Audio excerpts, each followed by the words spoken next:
Hello out there, this is Pastor Mike, no longer Minister Mike. I've got everything reconciled that need to be reconciled. And now here comes the sermon again because I'm back online again. A lot of things had to be worked out. I had to deal with a lot of things and it was taken care of. Most of it was external and not really internally with me, but externally had to be dealt with and many different things. But everyone's going through a lot of things nowadays, so I know you pretty much understand. But now I am back as official Pastor Mike again. Now, God has led me on this first sermon again since I'm now back. And it's good to be back out there. We're going to do one on what should we do about marriage. This is a controversial subject nowadays because of what society, Satan, the government, and the people have turned everything into on the subject of marriage. Did you know it's a multi-billion-dollar industry just in divorces alone each and every year? Did you know that most people are in fear of getting married because they think that their spouses, and in a lot of cases this is really true, will sit there and take their lives, their houses, everything they work for their entire lives is going to be taken by one spouse or the other. It's become commonplace in society nowadays when you get mad at someone, your husband or wife, hey, let's go hurt them financially. Let's go destroy them. Let's go spend their money. Let's go sit there and take them back to the age of 18 or less with money. This is socially acceptable. People will high five anyone that sits there and destroys their own husband or wife this way. This is wrong, and a lot of people have fear of this. But then you got the other subject matters to where everyone wants to have their freedom, but yet still be married, but yet if they get married, they can't have their freedom no more. Well, this can't be done either. Let me explain something to you. A lot of these things can be overcome if there is any insecurity on this. In today's society, the way people are brought up to think this way, it's understandable that everyone is nervous. I'm not going to lie. In the past, I was nervous on this, and it's really the truth. It is something to be nervous about because everyone is raised to sit there and take each other down and take advantage of each other, and it may be that everything is great and with both husband and wife, then all of a sudden there's an argument. Well, automatically, even though the love still may be there, even though that all things good are still there, the anger is there, then all of a sudden now the husband or the wife both want to go off and start destroying each other financially or whatever it may be. Let's say, for example, this is the worst case scenario, but there's been a rise in cases of this too. Insurance fraud, and especially life insurance fraud. It's terrible. You're seeing husband and wives and children being killed just for insurance money, and this is really terrible. But there's also ways of going around this, and this is what we're going to talk about. But first we're going to talk about now, we're going to sit there and read some sections over here on marriage, on what God feels about it first, and then we're going to talk about the options out there to where everyone can get married. Now, I'm an old man now. I'm going to be 55 in 1 month from now, so I guess I'm kind of done on the marriage thing. I'll wait for the new millennium. But for y'all younger ones, it's definitely a good idea. Living in sin is not the answer. And we're going to explain this. I'm going to give you one little hint. There is a way of getting married without getting married with the government's approval. Now, you won't have the government's approval, but you will have God's approval. Now, we're going to go over that after I sit there and read some sermons. Now, God sat there and led me to understand I can marry people on this pretense, and I'm pretty sure there's other rabbis, and pastors out there that are willing to do the same. But on the marriage certificate, it'll be that you have to obey the laws of God in marriage. That means you have no divorce in God's eyes, period, unless there's adultery committed. You got to remember, the real marriage is the better marriage, but it's the tougher one to get out of. You can get out of a legal marriage because you're really married in the eyes of man. But when you get married in the eyes of God, it is different. Now we're going to go over all these things, but first we got to do some reading over here. What did God have to say to us about marriage? Now we're going on Genesis 2:24. Therefore a man shall leave his father and his mother and hold fast to his wife, and they shall become one flesh. That is awesome. That means when you do get married, husband and wife become one. It doesn't mean that, hey, it's man's rights. It doesn't mean, no, it's woman's rights. It's, no. Husband and wife become one. They work together. They learn to be in agreement together. That's what a real marriage is. That's the reason why a real God-fearing marriage actually gets better year by year, not worse. Because as long as you're doing it God's way, both you and the wife are going to get happier and happier as time goes by. Now we're going to go Corinthians 1:7, 1 through 40. 1:40, excuse me. Now concerning the matters about which you wrote, it is good for a man not to have sexual relations with a woman. But because of the temptation to sexual immorality, each man should have his own wife, and each woman her own husband. The husband should give to his wife her conjugal rights, and likewise the wife to her husband. For the wife does not have authority over her own body, but the husband does. Likewise, the husband does not have authority over his own body, but the wife does. Do not deprive one another except perhaps by agreement, for a limited time, that you may devote yourselves to prayer, but then come together again so that Satan may not tempt you because of your lack of self-control. This is another thing that society has been teaching everyone to do. When your wife or your husband acts up, hey, let's stop all sexual relations. Wrong. God sits there and tells you right there, you can fall to Satan's temptation. This is a number one leading thing on the divorce right here.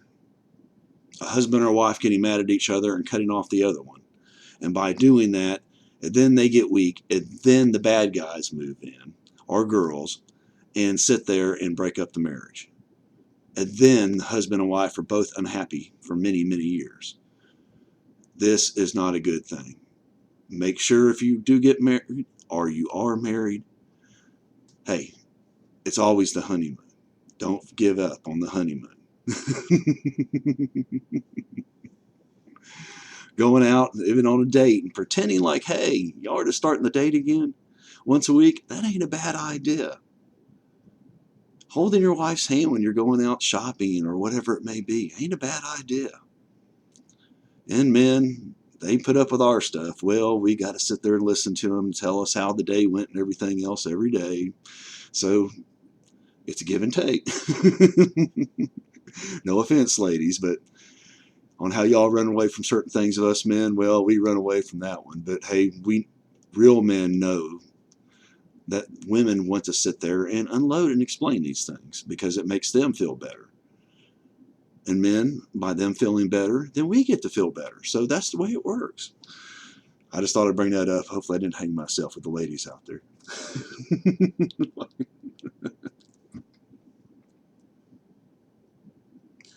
Now, Hebrews 13:4. Let marriage be held in honor among all, and let the marriage bed be undefiled, for God will judge the sexually immoral and adulterous. We already went over that. Don't sit there and do anything bad, like adultery, which means cheating on your husband or wife.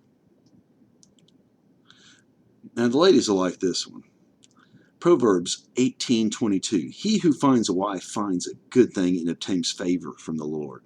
When you got a God-fearing woman, hey, you can't go wrong.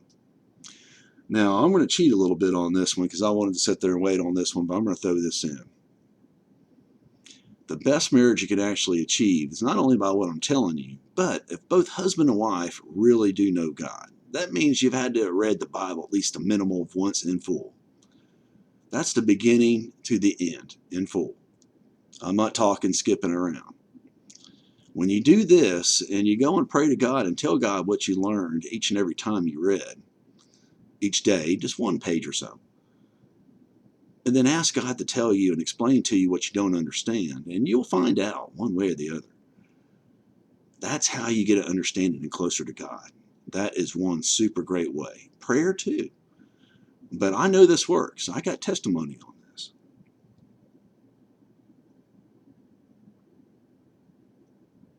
Now, Corinthians 2, 6:14. Do not be unequally yoked with unbelievers. For what partnership has righteousness with lawlessness?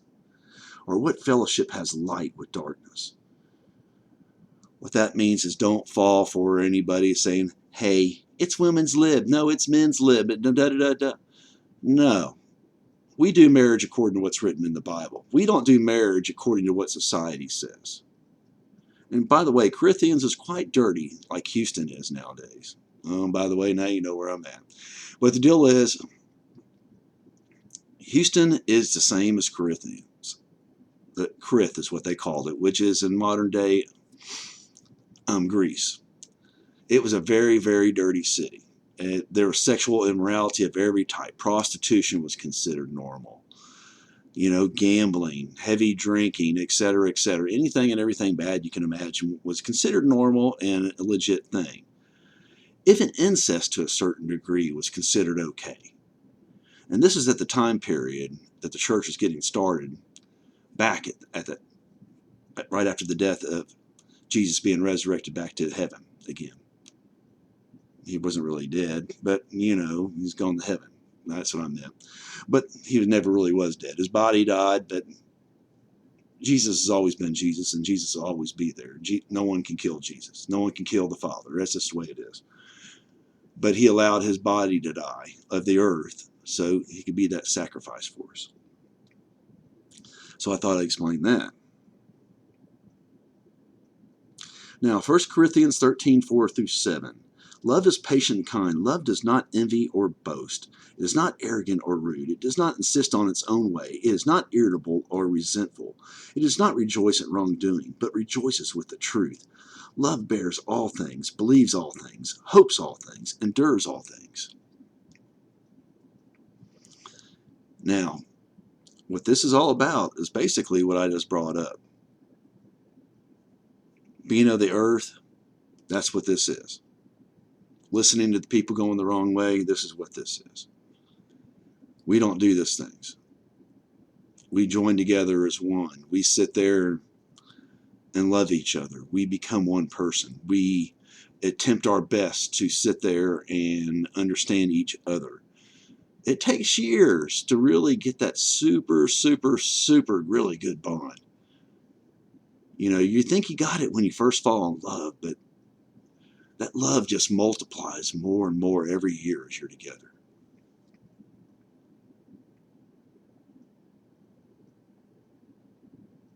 Now we're going to go to Ephesians 5:22-33. Wives, submit to your own husbands as to the Lord. For the husband is the head of the wife, even as Christ is the head of the church, his body and is himself its Savior. Now as the church submits to Christ, so also wives should submit to everything in their husbands. Husbands, love your wives, as Christ loved the church and gave himself up for her, that he might sanctify her, having cleansed her by the washing of water with the word. That basically means cherish each other. Love each other. Don't give in to the outside world. You got a problem, you go to God with it. God will fix it.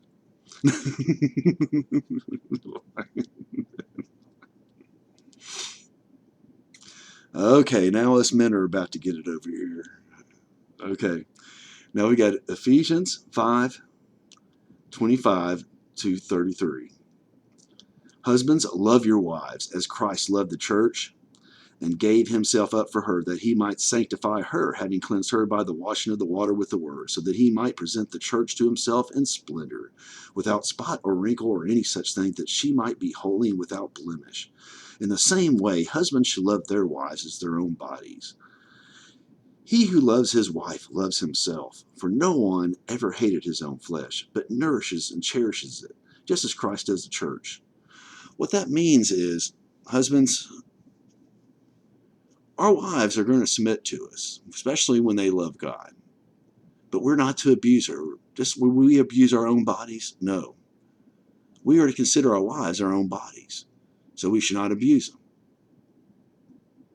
Now, there's a difference between abuse and sitting there just staying away.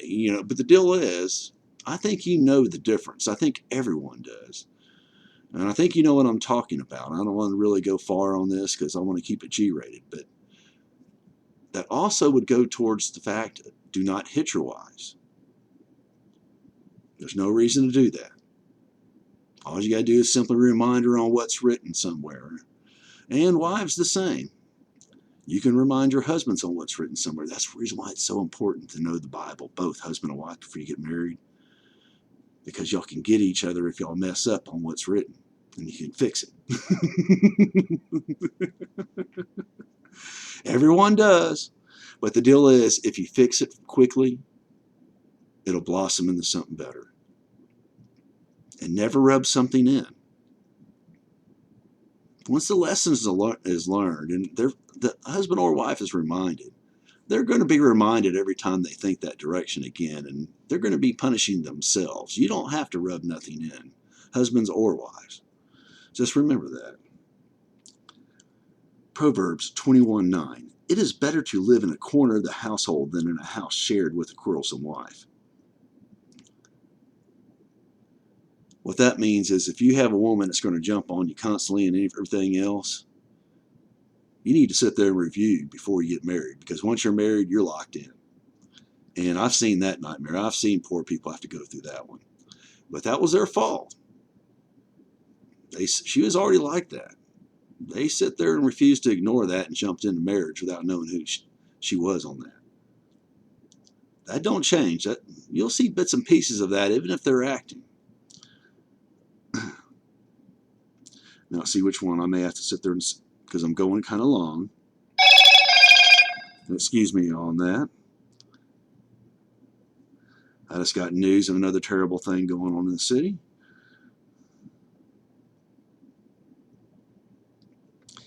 Okay. Now we're going to go the first book of Peter 3:7. Likewise, husbands, live with your wives in an understanding way, showing honor to the woman as the weaker vessel, since they are heirs with you of the grace of life, so that your prayers may not be hindered. We're not talking about mentally weaker. We're talking about the physically weaker thing. But hey, you know what? Y'all women really amaze me on one thing, especially how y'all can bend the wrist and all that like that. I can't do it. But boy, y'all can sit there and do all sorts of bends and all that. Men are incapable of doing those things. And y'all have stronger legs pound for pound. You got more muscle in your legs. But they're talking about the strength us men have, upper body. We have more strength. So we're not to abuse it in any which manner or form. And that's what that's in reference to. Now, where we're going to go. Now we're going to go on the reason why women were created to begin with. And y'all women have really got it. Y'all beat us men on this one. And this is right after Adam was telling God, hey, I'm getting lonely. I mean, I'm all by myself. And if you remember, God put Adam to sleep so he wouldn't feel no pain, took a rib out of him, and literally made Eve from that rib. And that's how women were created in the very beginning. That's how Eve was. And of course, being the first woman, you know she had to be a knockout. I had to throw that in. But okay. Now, Genesis 2:18. Then the Lord God said, it is not good that the man should be alone. I will make him a helper fit for him. And he is referring to Eve.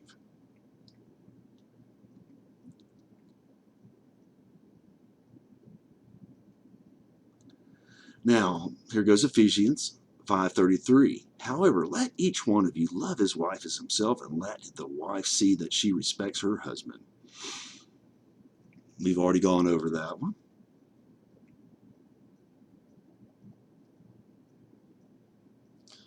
Okay, now we're going to go over here. We're going to stop over here on Mark 10:8-12. And the two shall become one flesh. So they are no longer two, but one flesh. What therefore God has joined together, let not man separate. And in the house, the disciples asked him again about this matter. And he said to them, whoever divorces his wife and marries another commits adultery against her. And if she divorces her husband and marries another, she commits adultery. This is in reference, and this was Jesus talking. If you take the virginity of your wife, or vice versa, unless adultery is committed by the one that you sit there and committed this adultery with, the adultery is committed, you can't be divorced. So technically, you're still going to be married, no matter what. But the thing is, if it was a legal divorce, one cheated on the other while you were married, then that could be a legal divorce. Then you can legally get married in God's eyes again. Or if you're a widow, your husband or wife dies, whatever it may be, then you get married again. Okay? But otherwise, you're sitting there cheating. Even if you divorce legally and you're legally married according to man, God still considers you married. God is looking at you as sitting there cheating on your husband or wife. A lot of people consider this controversial because of the way society is and what it's turned into. But this is what God created everything in us too. The law is the law. This is what's written. Now, there's a whole bunch of other good stuff in here, but I think it's enough. I think we can stop here on this. Now, this is what the major concern is. It's been mine for years, and now God says it's the time. I always pray on and talk to God and say, hey, give me an answer on this. And God always fills me with the Spirit, gives me an answer one way or the other. But a lot of people, as I stated, are highly concerned about getting married nowadays because of all those reasons I brought up earlier. Now, according to God, we're going to bring up the options. God does not recognize man's laws when it comes to marriage. He recognizes his laws. The Father made these laws on marriage. This is what it is. Man's law does not mean nothing except for making people feel comfortable in some legal manner or form with man's laws. It has nothing to do with God. If you are afraid to get married for any of those such reasons with man's laws, what you need to do is go to a pastor like me or a rabbi like me that is willing to marry you with a marriage certificate that's going to state that you cannot, that you are married in the eyes of God. You are bound by the laws that are written on marriage in the Bible, but you are not bound by the laws in any manner or form, or financially in any manner or form with the government of whatever country or state you may be in. You can get married this way. This is the way I would do it. I would marry you in the eyes of God. You got to be sincere. We're going to go on every single thing a husband and wife is supposed to do for each other first before you get married. As a matter of fact, I'm going to make y'all guys look it up before I marry you. And you present to me exactly what that is. I want husband and wife to read that off to me. You read off what those laws are that God has towards marriage, I will marry you. But you will not be legal in man's eyes. But there is no way, even if someone gets angry, they can sit there and take you for a ride one way or the other financially. Now, there's going to be problems with that. Your child will not be a bastard child. Your child will be accepted in the eyes of God. You show people that certificate and say, hey, God respects this, because that's what it is, and that's how we got married before we got the child. That's how you go around that with men and women out there. Now, you're not going to get the special Social Security benefits and government benefits of being married and all that kind of stuff. But you will be legally married with the eyes of God. You will not be sitting there sinning no more, sitting there having relations with each other, not married. I believe many of y'all out there love each other, but are highly concerned for the reasons I brought up earlier, so you won't get married. There's also probably a lot of other hidden reasons why. Married couples are usually targeted heavy too in society nowadays. It's sad, but true. Now, I thought I'd bring this up. All you got to do is go sit there and wait till you find the right pastor or rabbi that is willing to do this. And let them see my sermon. Unless you want to come to me. You got my email address. That is justanbaptist@gmail.com. JUSTANBAPTIST@gmail.com. You can give me an email on that. And I appreciate whatever money you want to give me on that if I marry you. But I'm not going to sit there and charge you more than $25.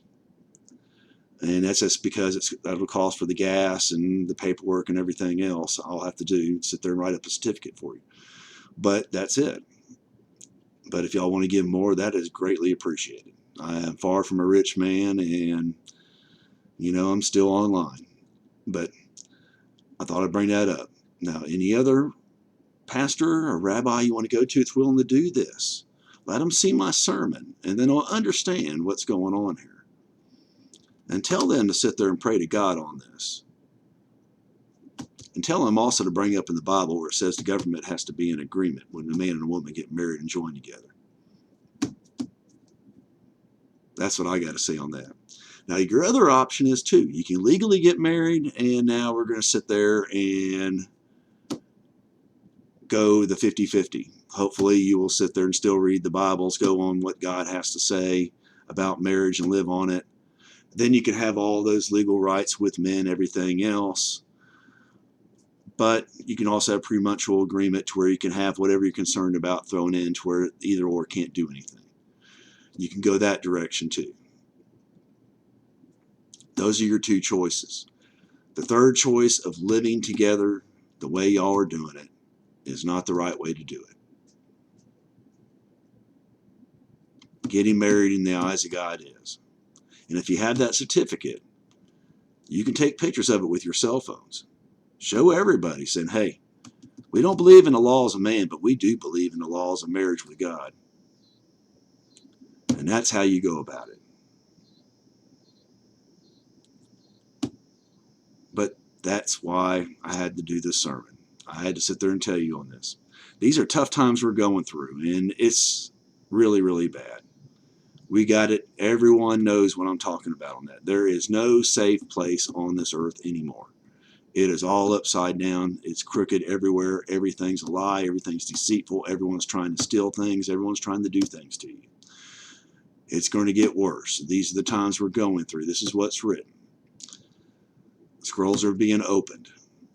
I have now sit there and got that down pretty good. But the thing is,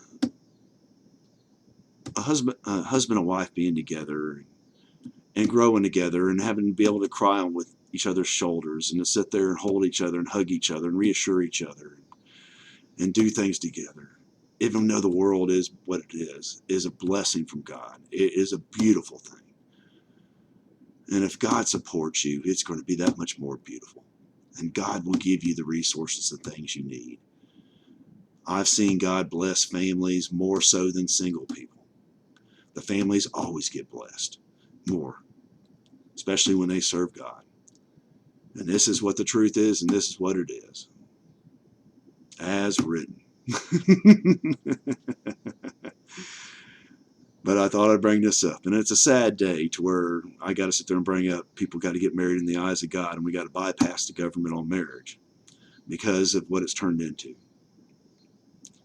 But it's far better for God to accept marriage that way than people to be living in sin and not being married just because of the way the government and society is. It is wrong. People need to be married in the eyes of God. The end. Now let me give a prayer. My Father and King, thank you for the blessings of this beautiful day, for it all comes from your love. Thank you for your love. That's what makes it an awesome day. May all my brothers and sisters and all those on the way to your heart, may they continue to have everything that is great, good, loving, and awesome that you are. May they have your safety, your security. If they're not baptized in the Spirit, may they be baptized in the Spirit now. May they sit there and be guided to safety anywhere and everywhere they go. May they be guided away from the evil ones. May they be guided to the right people and not to the wrong. And may they sit there and represent you wherever they may go. May you give them your eyes, your ears, your wisdom, your strength, your healing, your restoration, your mercy, and your forgiveness. And may you guide them in your understanding. And may it be in Jesus' name, amen and amen.